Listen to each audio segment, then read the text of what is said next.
একটা হোস্টেল, এবং সেই হোস্টেলের যে বাথরুম আছে সেখানে সকালবেলা যখন ছাত্রীরা প্রথমবার যায় তখন তারা সেই বাথরুমের অবস্থা দেখে রীতিমতন কেঁপে যায়। বাথরুমের চারিদিকে রক্তের ছড়াছড়ি, একটা উলঙ্গ শরীর বাথরুমের মেঝেতে পড়ে আছে, তার গায়ে কোনো ড্রেস নেই। এই রকম একটা কেস, সেই কেসটাকে পুলিশ এমনভাবে হ্যান্ডেল করবে, আপনাদের রিসেন্ট কিছু কেসের কথা বারবার মনে পড়বে। বাড়ির পরে একটা শিক্ষার্থীর সবথেকে বেশি সেফ প্লেস হয় তার কলেজ এবং তার হোস্টেল। হোস্টেলে যখন কোনো একটা মা বাবা তার ছেলে মেয়েকে পাঠায়, তারা ভেবেই পাঠায় যে ওখানে আমার ছেলে মেয়ে অন্তত প্রাণে বেঁচে থাকবে, তার সেফটি এবং সিকিউরিটি ভালো থাকবে। একটা ঘটনা কত রকমভাবে ঘোরানো যেতে পারে, কত রকমভাবে পুলিশ অসহযোগ করতে পারে সেই ছাত্রীর মা বাবাকে, যে সেই ছাত্রীর মা বাবা ইন দ্য লাস্ট বলে আমরা ক্লান্ত হয়ে গেছি, আমার মেয়ে এই পৃথিবীতে আর নেই, আমরাও আর চাই না এই ঘটনার আর কোনো তদন্ত হোক, আমার মেয়ে আমার কাছে ফিরে আসুক, আমাদেরও তো আর কয়েকটা বছর আছে, তারপরে আমরাও তো আমাদের মেয়ের কাছে গিয়ে শান্তিতে থাকতে পারবো। আজকের ঘটনা শোনার পর আপনাদের মনে হাজারটা কোশ্চেন আসবে এবং আপনারা একটা জিনিস বুঝতে পারবেন যে পুলিশ চাইলে একটা কেসকে 1 মিনিটে সলভ করতে পারে, আর একটু ভুল সেখানে পুলিশ এই কেসটাকে এতটা বিগড়ে দিতে পারে যে সেই কেসটা সলভ করতে করতে 5000 বছরও লেগে যেতে পারে। 2007 সাল, ঘটনাটা একদম প্রথম থেকে শুরু করি। অন্ধ্রপ্রদেশের তেনালি শহর, এই তেনালি শহরটা কৃষ্ণা নদীর একদম পাশেই অবস্থিত, বেশ টুরিস্টিক স্পট। তো এই তেনালি শহরে একজন টিচার ছিল যার নাম হচ্ছে ইকবাল। সে ওখানকার একটা লোকাল স্কুলে পড়ায়। সবাই ইকবাল টিচারকে চেনে। ইকবাল স্যার খুব ভালো, সবার সাথে হেসে কথা বলে এবং স্টুডেন্টদের one of the most favourite. তার সাথে সাথে তার ওয়াইফ, যার নাম হচ্ছে শামশাদ বেগম, তাকেও ওই তেনালি শহরের কম বেশি সবাই চেনে। সে ওখানকার একটা লোকাল কলেজের প্রফেসর। এই কাপেলকে তেনালি শহর যেমন চেনে, তাদের মেয়েকেও ওই পুরো তেনালি শহর চিনতে চলেছিল, ইভেন সারা ভারতবর্ষই চিনতে চলেছিল, কিন্তু কোনো পজিটিভ কারণের জন্য না, তার সাথে ঘটে যাওয়া কিছু বাজে ঘটনার জন্য। তাদের একটা মেয়ে হয়, তার নাম তারা রাখে আয়েশা মীরা। আয়েশা মীরা ছোটোবেলা থেকে পড়াশুনোতে খুবই ভালো ছিল এবং এই ভালো থাকার জন্য তার বরাবরেরই একটা ইচ্ছা ছিল সে বড় হয়ে ডাক্তার হবে এবং গরিব দুস্থ মানুষদের হেল্প করবে। আয়েশা মেডিকেল এক্সাম দেয়, কিন্তু সেই মেডিকেল এক্সামে তার যে র্যাঙ্ক হয় সেটা একদমই নিচের দিকে হয়। এই কারণে সে ডাক্তারি পায় না, সে ফার্মাসিতে চান্স পায়। সে তার শহর তেনালি থেকে 34 কিলোমিটার দূরে অন্ধ্রপ্রদেশের বিজয়ওয়াড়া শহরের নির্মা কলেজ অফ ফার্মাসিতে জয়েন করে। তার প্ল্যান থাকে, যেহেতু আমি ফার্মাসিতে চান্স পেয়েছি, আমি ফার্মাসি নিয়ে পড়া স্টার্ট করে দিই, দেন নেক্সট ইয়ার আমি আবার মেডিকেল এক্সাম দেব। সেই বছর যদি আমার কর্ম এবং ভাগ্য সহায় হয় তাহলে অবশ্যই আমি কোনো না কোনো মেডিকেল কলেজে চান্স পেয়ে যাব। আয়েশা ওই কলেজে যখন ভর্তি হয়, তার মা বাবা তার সাথে যায়। তারা দেখে যে মেয়ে যদি প্রত্যেক দিন 34 কিলোমিটার আপ ডাউন করে, দেন তার অনেকটা টাইম নষ্ট হবে। প্রত্যেক দিন একটা স্টুডেন্টের জন্য 2-2.5 ঘন্টা জাস্ট জার্নিতেই নষ্ট করলে তার পড়াশুনোর টাইমটা অনেক রিডিউস হয়ে যাবে। যেহেতু সে আবার নেক্সট ইয়ার মেডিকেল দেবে, এই সমস্ত কিছু কথা ভেবে আয়েশার মা বাবা তারা তাকে ওখানকার একটা হোস্টেলে রেখে আসে। হোস্টেলের নাম হচ্ছে শ্রী দুর্গা হোস্টেল এবং এই হোস্টেলে সিকিউরিটি ব্যাপার ছিল। সেখানে ওয়ার্ডেন সবসময় থাকতো, ইভেন ওয়ার্ডেনের যে হাজব্যান্ড আছে সেও ওখানে থাকতো। এন্ট্রি এক্সিট টাইম সবসময় লিখতে হতো এবং রাত্রেবেলা 8:30 9টার পর কেউ বাইরে যেতে পারতো না, ইভেন বাইরে থেকে আসতো না। এবং ওই হোস্টেলের রেপুটেশন ওই লোকাল এরিয়াতে খুব ভালো ছিল। তার সাথে সাথে একাধিক ওই যে কলেজে আয়েশা ভর্তি হয়েছে সেখানকার মেয়েরাও ওখানেই থাকতো, তো সে অনেক বন্ধু বান্ধবও পাবে। এই সমস্ত কিছু ভেবে ইকবাল এবং শামশেদা বেগম তারা তাদের মেয়ে আয়েশা মীরাকে ওখানে রেখে আসে। কিন্তু এই যে তারা রেখে এসেছে, তারা জানতো না জাস্ট 2-3 মাস পর এই হোস্টেলেই তাদের মেয়ের সাথে এমন কিছু ঘটনা ঘটবে যেটা তারা কোনোদিনও কল্পনাও করেনি। দেখতে দেখতে সময় কাটে এবং সেই সময় কাটতে কাটতে চলে আসে ক্রিসমাসের টাইম। ক্রিসমাসের টাইম আসলে 25শে ডিসেম্বরের একটা ছুটি থাকে, ক্রিসমাস ইভের একটা ছুটি থাকে, নিউ ইয়ারের একটা ছুটি থাকে, তার পরের দিন একটা ছুটি থাকে। তো তার মানে অনেকগুলো ছুটি ছাটা ওই কয়েকদিনে থাকে। তো বেশিরভাগ স্টুডেন্টই কিন্তু সেই সময় হোস্টেল থেকে বাড়ি চলে যায়। কিন্তু কিছু কিছু ছাত্রছাত্রী থাকে যারা ছুটির সময়ও হোস্টেলে থেকে যায় অনেক কারণে। হয়তো বাড়িতে সেই সময় কেউ থাকবে না, অথবা তারা পড়াশুনো করবে। তো আয়েশা সেই সময় হোস্টেলে থেকে গেছিল। কেন? সে পড়াশুনো করবে। বাড়ি গেলে তার আবারও কিছুটা টাইম ওয়েস্ট হবে, তো সে চাইছিল পড়াশুনো করে কিছুটা অ্যাডভান্স করে নিতে।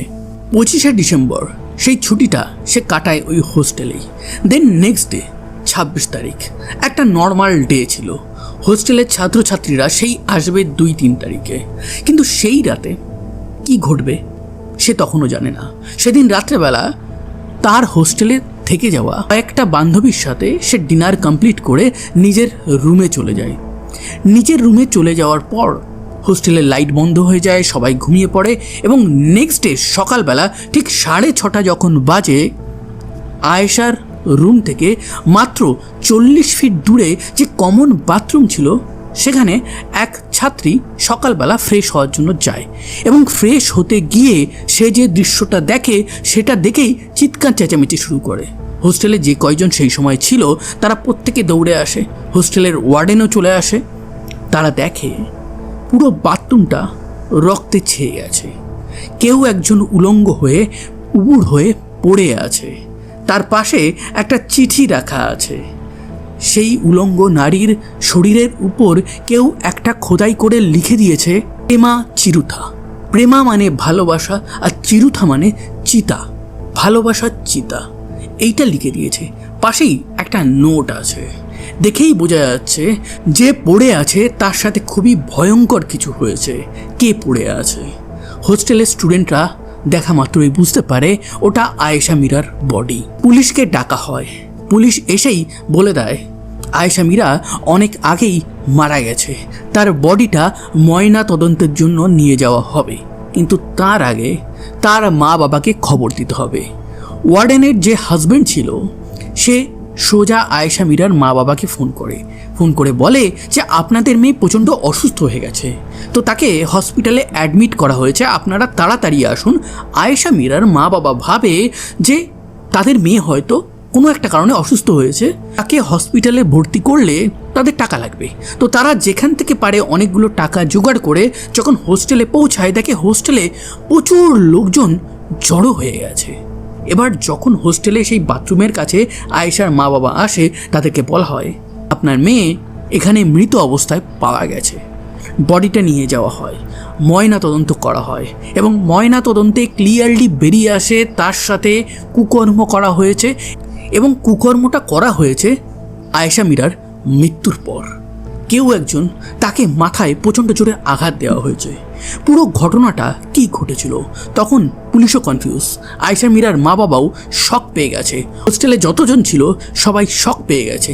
কি থেকে কি হলো, কিভাবে হলো, কে করলো, কে আসলো, এত একটা সিকিউর এইরকম হোস্টেলে কেন এরকম হবে? খবরের পাতাতে এই খবর ছাপতে থাকে। আস্তে আস্তে সারা অন্ধ্রপ্রদেশে ছড়িয়ে পড়ে, আস্তে আস্তে সারা ভারতে এই ঘটনাটা ছড়িয়ে পড়ে। সবাই এইটা নিয়ে আলোচনা করতে থাকে। আয়েশা মীরার বডির পাশ থেকে একটা লেটার পাওয়া গেছিল এবং সেই লেটারে খুনি ক্লিয়ারলি লিখেছে যে আমি আয়েশাকে ভালোবাসতাম, কিন্তু আয়েশা আমার ভালোবাসাকে রিজেক্ট করেছে বলে আমি তাকে শেষ করতে বাধ্য হলাম। শেষ করার আগে আমি তার সাথে কুকর্ম করেছি, আমাকে ক্ষমা করে দিও। খুনি রীতিমতন হোস্টেলের প্রত্যেকটা মেয়ের কাছ থেকে ক্ষমা চাইছে। একটা লাভ সাইন দেয়া আছে এবং নিচে একটা সাইন করা আছে, লেখা আছে চেন্না। এই চেন্নাটা কার নাম? চেন্না বলে কাউকে ওখানে পাওয়া যায়নি। তো পুলিশ বুঝতে পারে যে এই চেন্নাটা হয়তো কোনো ছদ্মনাম বা ডাকনাম। চেন্না নামটা ওখানে হয়তো বেশ কমনও। ময়নাতদন্তের রিপোর্টে এটাও বেরিয়ে আসে যে রাত্রেবেলা 2টো নাগাদ মোটামুটি আয়েশা মীরার মৃত্যু হয়। এবং এই মৃত্যুটা কিভাবে হয়েছিল? রাত্রেবেলা 2টোর সময় তো তার মৃত্যু হয়েছে, এটা কনফার্ম হয়ে যায়। কিন্তু আয়েশা মীরার যে রুম ছিল সেখানে কিন্তু কোনো রকম কোনো কিছু ছিল না। যা ছিল সমস্ত কিছুই হয়েছিল বাথরুমে। আয়েশা মীরা রাত্রেবেলা মোস্ট প্রবাবলি বাথরুমে গেছিল। এবার বাথরুমে গেলে হয়তো সেখানে কেউ লুকিয়েছিল অর তার জন্যই ওয়েট করছিল। কিন্তু কেউ যদি ওখানে আসে এবং আয়েশা মীরার জন্য ওয়েট করে, সে কি করে কনফার্ম হয় যে আয়েশা মীরা ঠিক রাত্রেবেলা 2টোর সময় বা রাত্রেবেলা সে ওয়াশরুম যাবে? এটা তো কনফার্ম করা যায় না কোনো মতে। আমরা কোনো রাতে বাথরুমে যাই, আবার কোনো রাতে ঘুমটা এতই গাঢ় হয় যে একদম সকালেই বাথরুমে যাই। তো এই ক্ষেত্রে মোটামুটি ধরে নিন এখানে এমনও হতে পারে কেউ একজন এসেছে যে হয়তো তার শিকারের জন্য ওয়েট করছিল, কিন্তু আয়েশা মীরা তাকে দেখে নিয়েছে অ্যান্ড দেন তার উপর অ্যাটাক হয়েছে। তাহলে এই লেটারটা কেন লিখেছে সে তো ডাইরেক্টলি বলেছে সে মেরেইছে, তার ভালোবাসাকে আয়েশা রিজেক্ট করেছে। তো এখানে প্রথম থেকেই কনফিউশন তৈরি হয়ে গেছে। পুলিশ ভালো করে চেক করে দেখে যে ওই হোস্টেলের যে মেইন গেট আছে সেটা একদম ইনট্যাক্ট আছে, সেটা ভাঙাও হয়নি, খোলাও হয়নি। পাঁচিল পার করে কি কেউ এসেছে সেটাও ভালো করে যখন পুলিশ চেক করে তখন তারা দেখতে পারে যে না, পাঁচিল পার হয়ে এসেছে, তার পায়ের ছাপ বা অন্য কিছু সেইভাবে ওখানে পাওয়া যায়নি। তার মানে হোস্টেলে থাকা কেউ কি এই কর্মকাণ্ড ঘটিয়েছে? ওয়ার্ডেনের যে হাজব্যান্ড আছে বা হোস্টেলে কোনো ছাত্রী বা ছাত্রীর কোনো রাগ আছে, কিন্তু এখানে তো তার সাথে কুকর্ম হয়েছে। তাহলে কোনো ছাত্রী এই কর্মকাণ্ড কি করে করবে? তাহলে অন্য কেউ আছে? কে হতে পারে? আয়েশার মা বাবাকে যখন জিজ্ঞাসা করা হয় তখন আয়েশার মা বাবা একদম ক্লিয়ারলি বলে যে এটা করেছে সতীশ। এবার এই সতীশকে, যে গ্রামে এই কলেজ এবং হোস্টেল ছিল সেই গ্রামের পঞ্চায়েত প্রধান। এবার এই যে পঞ্চায়েত প্রধান আছে সে একজন দলিত লিডার এবং তার যে বাবা ছিল সে একসময় অন্ধ্রপ্রদেশের ডেপুটি চিফ মিনিস্টার ছিল। তার মানে ওই এরিয়াতে তার প্রভাব প্রচণ্ড বেশি। কিন্তু তার উপর কেন আয়েশার মা বাবা ডাইরেক্টলি দোষ দিচ্ছে, যেখানে এখনও তদন্ত তো কমপ্লিটই হয়নি? সেই ক্ষেত্রে আয়েশার মা বাবা বলে এই সতীশ, তার পরিচয় ছিল ওয়ার্ডেনের সাথে এবং দহরম মহরম ছিল ওয়ার্ডেনের হাজব্যান্ডের সাথে। সতীশ মাঝে মাঝেই এই হোস্টেলে আসতো, পার্টি করত ওয়ার্ডেনের হাজব্যান্ডের সাথে এবং নানান রকম বাজে কিছু তার ব্যাপারে কিন্তু এই সমস্ত এরিয়াতে মাঝে মাঝেই শোনা যায়। যেহেতু সতীশ এখানে আসতো, হয়তো সতীশের নজর আমার মেয়ের উপর পড়েছিল এবং এই কারণেই সে এই কর্মকাণ্ড ঘটিয়েছিল। এই যে সতীশ আছে তার উপর তো সন্দেহ প্রকাশ করেছে আয়েশার মা বাবা। এবার আয়েশার মা বাবা যেহেতু সতীশের উপর সন্দেহ প্রকাশ করেছে, তো পুলিশের একটা মোরাল ডিউটি এই সতীশকে তদন্ত করা। তারা সতীশকে ডাকে, কোশ্চেনিং করে এবং সে সমস্ত কিছুতেই ডিনাই করে। এবার তাকে বলা হয় যে চলো একটা নার্কো টেস্ট দাও। সে প্রথমে রাজি হচ্ছিল না, কিন্তু ইন দ্য লাস্ট সে রাজি হয়ে যায় এবং রাজি হওয়ার পর তাকে যখন নার্কো টেবিলে বসানো হয় তখন তাকে একাধিক কোশ্চেন করা হয় এবং কোশ্চেনের যখন সে অ্যান্সার দিচ্ছে তাতে ক্লিয়ারলি বোঝা যাচ্ছে যে সে মিথ্যে বলছে। কোন 3টে কোশ্চেনে সে মেনলি মিথ্যে বলেছিল তার মধ্যে আমি 2টো বলি। তুমি কি হোস্টেল ওনারকে চেনো? সতীশ বলে না, আমি চিনি না। সেখানে পলিগ্রাফ টেস্টে ক্লিয়ারলি এই কোশ্চেনের পক্ষে বেরিয়ে আসে যে সতীশ মিথ্যে বলছে। আবার তাকে বলা হয় যে তুমি এই আয়েশা মীরার যে কেস আছে সেই ব্যাপারে কিছু কি লুকাচ্ছ, তুমি কি কিছু জানো? সে বলে না। কিন্তু এইবারও পলিগ্রাফ টেস্টে ক্লিয়ারলি বলা হয় যে এই কোশ্চেনটা সে যে মিথ্যে উত্তর দিয়েছে সেটা ক্লিয়ারলি বোঝা যাচ্ছে। তার মানে সতীশ এখানে মিথ্যে বলছে। এবার কোর্টে পলিগ্রাফ টেস্ট বা ব্রেইন ম্যাপিং এগুলো পারমিসেবল না। কোর্ট বলে যে মানুষ যখন একদম নর্মাল মাইন্ডে থাকে তখনই তাকে কোশ্চেনিং করে সেই কোশ্চেনগুলোই গ্রহণযোগ্য হবে। কিন্তু এখানে পুলিশ বুঝতে পারে যে কোন অ্যাঙ্গেলে তদন্তটাকে নিয়ে গেলে সুবিধা হবে। সতীশ যেহেতু এখানে মিথ্যে বলছে, কেন সে এই বেসিক কোশ্চেনগুলোকে মিথ্যে বলছে? হোস্টেল ওয়ার্ডেনকে সে চিনলে তার মানে এটা না সে খুন করেছে, সে এই কুকর্ম করেছে, এটা সে কেন মিথ্যে বলতে যাবে? তো এইখানে এই বেসিক কোশ্চেনেই পুলিশের বড় সন্দেহ হওয়ার দরকার। পুলিশ এই সতীশকে আরও ভালো করে ইনভেস্টিগেট করতে পারত, কিন্তু তার বদলে পুলিশ কি করলো? এই সতীশকে নিয়ে এই তদন্তটা আর এক ফুটাও এগোলো না। উল্টে কয়েকদিন পর পুলিশ 3 জনকে অ্যারেস্ট করে, তাও আবার কোথায়? আয়েশার যে হোম টাউন আছে সেখান থেকে। তাদের নাম হচ্ছে ফরিদ, বদরি এবং কিশোর। এই 3 জনের পায়ের ছাপ, হ্যান্ড রাইটিং, ডিএনএ টেস্ট সমস্ত কিছু করা হয়। তারপরে এদের 3 জনকেও ছেড়ে দেওয়া হয়। হঠাৎ করেই রটতে থাকে আয়েশার নাকি তার কাকার সাথে সম্পর্ক আছে। পুলিশ কোথাও না কোথাও এটাতে বিশ্বাস করে ইভেন তদন্তও করে।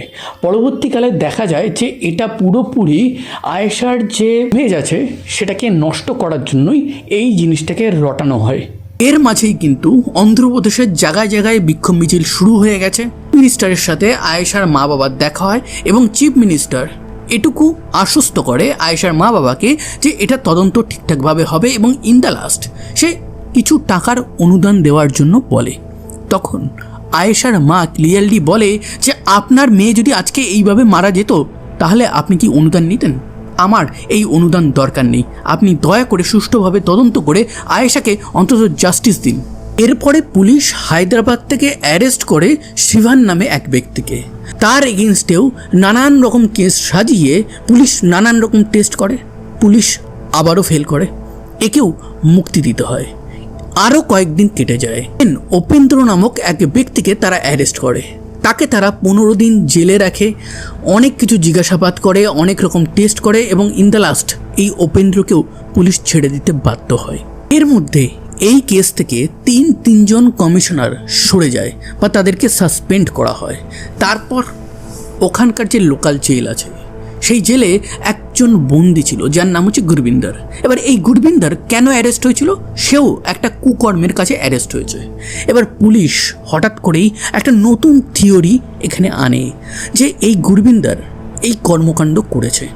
এবার এই কর্মকাণ্ড সে করেছে কিভাবে করবে? সে তো জেলে আছে। পুলিশ বলে অনেক কিছু তার সাথে মিলে গেছে, ইভেন ফুটপ্রিন্টও মিলে গেছে। কিন্তু দেখা যায় যে রাতে আয়েশা মীরার সাথে এই ঘটনা ঘটেছিল সেই রাতে এই গুরবিন্দর জেলেই ছিল। এটা পুলিশ জেল কর্তৃপক্ষের কাছ থেকেই কনফার্মেশন পেয়ে যায়। তো এই ক্ষেত্রে তারা গুরবিন্দরকে এই কেস থেকেও ছেড়ে দেয়। এর মধ্যে এই কেসের নিয়ার অ্যাবাউট 9 মাস কেটে গেছে। এবার পুলিশের এক নতুন থিওরি এবং তারা সত্যম বাবু বলে একজনকে অ্যারেস্ট করে। সে একটা ছোট্ট শহরে থাকতো, কুলির কাজ করত। তার মা, বোন এবং বাবাকে নিয়ে ছোট্ট একটা ফ্যামিলি। সত্যম বাবুর একটা রোগ ছিল গুলিয়ান ব্যারে। সেটা একটা নার্ভের রোগ এবং এই নার্ভের রোগ হলে যাদের হয় সাধারণত তারা বিছানাতেই শুয়ে থাকে। কিন্তু সত্যম বাবু তাকে তার ফ্যামিলি চালাতে হতো। তার পা ঠিকঠাক করে কাজ করতো না, তার হাত ঠিকঠাক করে কাজ করতো না, তারপরেও সে কুলির কাজ করত। তাকে 2008 সালের অগস্ট মাসে অ্যারেস্ট করা হয় একটা ফোন চুরির মামলায় এবং হঠাৎই পুলিশ সংবাদ মাধ্যমের সামনে এই সত্যম বাবুকে এনে বলে এই আয়েশা মীরার সাথে কুকর্ম করেছে এবং তাকে হত্যা করেছে। পুলিশ সবার সামনে বলে এর সাথে সমস্ত কিছু স্যাম্পল ম্যাচ করছে, এ ইভেন স্বীকারও করে নিয়েছে। এত বড় দাবি, তার মানে এই কেসটা রীতিমতন সলভই হয়ে গেছে বলতে পারেন। কিন্তু এখানে একটা কথা হচ্ছে যে যে মানুষটা ঠিক করে হাঁটতে চলতে পারে না সে উঁচু পাঁচিল কি করে টপকালো, একজনকে মারলো কি করে, এতটা টেনে নিয়ে গেল কি করে, তার সাথে এই সমস্ত কুকর্ম করলো কি করে? আয়েশার প্যারেন্ট এই অ্যারেস্টের ব্যাপারে জানতে পেরেই তারা প্রথম থেকেই বলে যে না, সত্যম বাবু গরিব, কুলি, তার রোগ আছে, তাকে ফাঁসানো হচ্ছে, সে এই কর্মকাণ্ড মোটেও করেনি। কেসটা এবার কোর্টে ওঠে। কোর্টে উঠলে সত্যম বাবুর যে উকিল আছে সে বলে যে এই সত্যমকে অনেক টাকা অফার করা হয়েছে। সত্যম যেহেতু গরিব ফ্যামিলি থেকে বিলং করে, সে নিজেও গরিব, সে নিজেও কাজকাম করতে পারে না। সো তার কাছে যখন টাকার অফার করা হয় সে ভাবে আমি জেলে থাকবো, খেতে পড়তে পাবো, কিন্তু আমি যদি অনেকগুলো টাকা পাই আমার মা, বোন, বাবা এরা অন্তত ভালো থাকবে। তো এদের বেটারমেন্টের জন্য সত্যম এই সমস্ত কিছু ভয়ে স্বীকার করে নেয়। দেন তাকে ক্রাইম স্পটে এবং নানান জায়গায় নিয়ে গিয়ে সমস্ত এভিডেন্স যা যা ছিল সেগুলোকে অল্টার করা হয়, এবং যে ফরেন্সিক ডাক্তার এই কেসে যুক্ত ছিল সেই ফরেন্সিক ডাক্তার আগেও একাধিক করাপশনে যুক্ত ছিল, কে সাসপেন্ডও করা হয়েছিল। তো সেই ক্ষেত্রে এই কেসে সে অদলাবদলি করেনি প্রমাণ বা অন্যান্য জিনিস, সেটার প্রমাণ কোথায়? পরে পুলিশ বলে সত্যম আরও দুটো কুকর্মের কেসে জড়িত আছে। যে দুটো কুকর্ম কেসের কথা পুলিশ বলছিল সেই দুটো কেসে কে করেছে ক্রাইমটা সেটা অনেকদিন কেউ জানতো না, কিন্তু হঠাৎ করেই এখানে সত্যমের নাম জুড়ে দেওয়া হয়। পুলিশ বলে সত্যম স্বীকার করে নিয়েছে সে এই ঘটনাটা ঘটিয়েছে। এবার আসে এই ঘটনার সবথেকে নাটকীয় মোড়। কোর্ট থেকে তাকে মেডিকেল টেস্টের জন্য পাঠানো হয়, এবং মেডিকেল টেস্টের সময় একটা ধাবাতে পুলিশ অফিসাররা লাঞ্চ করছে, এবং সেই সময় হঠাৎ করেই সত্যম পালায়। কিন্তু সত্যমের পালানোর খবর শুনে সবাই একটা জিনিসই বলে যে সত্যম ঠিক করে হাঁটতে চলতে পারে না, সে পালিয়ে যাবেটা কী করে এই 10-12 জন পুলিশকে ফাঁকি দিয়ে? সে সত্যি পালিয়ে যেতে পারেনি, এটা হয়তো পুলিশের একটা প্ল্যান্ড নাটক ছিল, তাকে হয়তো এনকাউন্টার করার প্ল্যানও করছিল। 10 ঘন্টার মধ্যে পুলিশ তাকে আবার ধরে ফেলে, তাকে আবার থানাতে নিয়ে আসে এবং জেলে রেখে দেয়। 2010 সালে সত্যম তার বাবাকে হারায়। তাদের বাড়ির উপর বাজ পড়ে সেই ঘরে আগুনও লেগে যায়, মানে খারাপের আরও খারাপ অবস্থা হয়ে যায় তাদের। এই কেসে 2010 সালেই রায় আসে, এবং লোয়ার কোর্ট থেকে সত্যমকে আজীবন কারাবাস দেওয়া হয়। সত্যমের আইনজীবী আবার হাইকোর্টে রিঅ্যাপিল করে, কিন্তু অদ্ভুত ব্যাপার জানেন, এই রিঅ্যাপিলের কোনো শুনানি আর হয়নি। তারপর দীর্ঘ 7 বছর কেটে যায়, দেন আবার রিঅ্যাপিল হয়, দেন আবার এই কেসের শুনানি শুরু হয়। সত্যমকে ফাইনালি জেল থেকে ছেড়ে দেওয়া হয়। 7 বছরে এই সত্যম জেলে বসে তার গ্র্যাজুয়েশন কমপ্লিট করেছে এবং নানান রকম কাজ শিখেছে, এবং টুকটাক জেলের কাজ করে টাকাও জমিয়েছে। কিন্তু সে বলে যে এই এত বছর জেলে থাকার পর তার ইয়ং যে লাইফটা আছে সেটা চলে যায়। তার বাবা মারা গেছে, তার শেষকৃত্যও সে করতে পারেনি, অনেক কিছুই সে হারিয়েছে। এরপরে এই হাইকোর্ট এই কেসটাকে এসআইটিকে দিয়ে দেয়, স্পেশাল ইনভেস্টিগেশন টিম। তারা আবার তদন্তটা রিইনভেস্টিগেট করে, এবং রিইনভেস্টিগেট করে তারা আবার সেই সেম জায়গাতে চলে যায় যেখানে একটা ডেডলকে এই কেসটা ফেসে আছে। কেসটা সিবিআইকে দিয়ে দেওয়া হয়। সিবিআই আবার রিইনভেস্টিগেট করে, এবং এই রিইনভেস্টিগেশনে 7 জনকে অ্যারেস্ট করা হয়। ওয়ার্ডেনের যে হাজব্যান্ড আছে তাকে, তার সাথে সাথে এই ঘটনায় মেইন যে অভিযুক্ত, যেটা আয়েশা মীরার মা বাবা বারবার বলছিল, সেটা হচ্ছে ওই গ্রামের প্রধান যার নাম হচ্ছে তীশ, তার সাথে সাথে ওই যে হোস্টেল আছে সেই হোস্টেলের আরও 4 স্টুডেন্ট। কেসটা কোর্টে ওঠে। কোর্টে সিবিআই এক এক করে প্রমাণ রাখে। এই প্রমাণগুলো কখনো কাজে দিচ্ছিল, কখনো বিপক্ষে যাচ্ছিল। তারপর 2019 সালে আয়েশা মীরাকে আবার কবর থেকে তোলা হয় ময়না তদন্ত করার জন্য, এবং সেই ময়না তদন্তের পর ওই বডিটা সেখানেই ছিল, মানে মর্গেই রেখে দেওয়া হয়েছিল। দীর্ঘ কেস চলে, করোনা চলে আসে, কেস ডিলে হয়ে যায়, এবং যত রকমের স্যাম্পেল পুলিশ কালেক্ট করেছিল, প্রথমেই কোর্ট বলেছিল এই সমস্ত স্যাম্পেলগুলোতে নানান রকমভাবে ট্যাম্পারিং হয়েছে, নানান রকমভাবে নষ্ট হয়েছে। তার মধ্যে একটা মেইন কারণ ছিল রক্ষণাবেক্ষণের একটা নির্দিষ্ট পদ্ধতি আছে, সেই পদ্ধতিটা মানতে হয়, না মানলে ওই এভিডেন্সগুলো নষ্ট হয়ে যায় এবং কোর্ট সেগুলোকে মানে না। এই ক্ষেত্রেও সেম হয়েছিল। ডিএনএ টেস্ট, নানান রকম টেস্ট হয়েছিল, যাদেরকে অ্যারেস্ট করা হয়েছিল তাদের সাথে কিচ্ছু মেলেনি। দেন আর কি হবে? এই কেসে যতজন অভিযুক্তকে ধরা হয়েছিল তারা একে একে সবাই বেল পেয়ে ছাড়া পেয়ে যায়। বলতে পারেন এই কেসটা রীতিমতন এখন একটা ডেড কেস।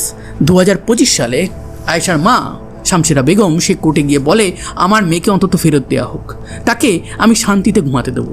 তো কোর্ট বডিটা ফেরত দেওয়ার জন্য আদেশ দেয়। বডিটা তেনালি শহরে নিয়ে যাওয়া হয়, সেখানে তার শেষকৃত্য করা হয়, এবং এখন আয়েশা ঘুমাচ্ছে কবরে। আয়েশার মা বাবা বলে যে আমরা ক্লান্ত হয়ে গেছি, আমরা আর তদন্ত চাই না, যথেষ্ট হয়েছে, আমরা জানতেও চাই না, আমরা অনেক লড়াই করেছি, আর কয়েকটা বছর তারপর তো আমরাও মারা যাব, সেই একই জায়গায় একসাথে থাকবো, এটাই বরঞ্চ বেটার হবে। আপনাদের মনে এখন সবথেকে বড় একটা প্রশ্ন আসতে পারে, যে লেটারটা বডির পাশে পাওয়া গেছিল সেটা কে লিখেছিল, তার কি হলো? অ্যাকচুয়ালি সিবিআই পরে কোর্টে বলে যে এটা প্ল্যান করা হয়েছিল, কেউ চালাকি করে পুরো কেসটার মুভমেন্ট ঘুরিয়ে দিতে চেয়েছিল। লাস্টের আয়েশার মা বাবার এই লাইনগুলো শুনে আপনাদের মনে নিশ্চয়ই কষ্ট হচ্ছে, তাই না? তো আমি আপনাদেরকে বলবো, এই দেশে এরকম হাজারো কেস আছে, বিদেশেও এরকম হাজারো কেস আছে যেগুলো আনসলভড হয়ে আছে। কে করেছে, কিভাবে করেছে, কেন করেছে, কিছু জানা যায় না। পুলিশের গাফিলতির জন্য কোথাও কোথাও ক্রিমিনাল এত চালাক হয় যে সেইগুলোতে অনেক রকম প্রবলেম ক্রিয়েট করে। অনেক সময় এভিডেন্স ট্যাম্পারিং হয়, নানান কারণে হয়। তো সেই সবার জন্য জাস্টিস কবে আসবে কেউ জানে না। তো এই ছিল আজকের একটা খুবই দুঃখজনক ট্রু ক্রাইম ঘটনা, রিয়েল লাইফ ট্রু ক্রাইম ঘটনা ইন স্টোরি ফরম্যাটে। যদি আপনারা শুনতে চান তাহলে অবশ্যই আমার চ্যানেলটাকে সাবস্ক্রাইব করবেন। সাবধানে থাকবেন, সতর্ক থাকবেন এবং অনেক আনন্দ থাকবেন। আবার দেখা হবে নতুন কোনো এক ভেরি ইন্টারেস্টিং ট্রু ক্রাইম ঘটনার সাথে।